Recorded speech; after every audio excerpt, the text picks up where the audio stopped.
I tell you, what it does is it connects the dots. It puts it all in one place. It basically goes into details. It does not, you know, for all the noise that was made this morning from Clinton supporters, including David Brock and John Podesta and others, that this is a partisan hit job. It really is kind of detailed, laying out the bullet points of the facts of each of these events, and then leaves it to the reader to decide how you piece it together. Basically, a lot of this comes down to a convergence of timelines where Secretary Clinton, then Secretary of State, is meeting with big players or adjusting policy in one way or another at roughly the same time that Bill Clinton is getting paid the biggest dollars for speaking in these various countries. $750,000 for a speech, $500,000 at the same time within a day or two of meetings that Secretary Clinton has on certain topics.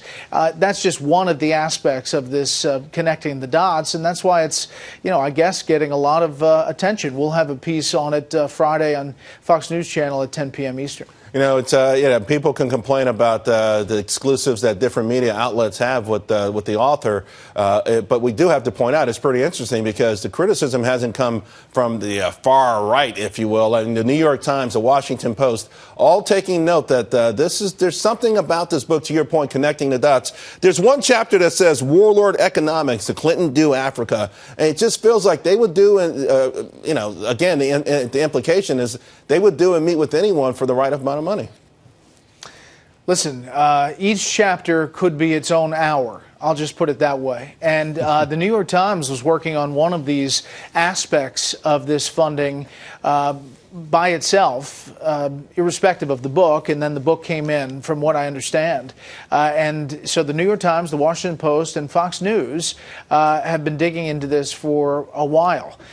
You have, as you mentioned, Africa, there's Haiti, Kazakhstan, India, uranium enrichment involving the Russians.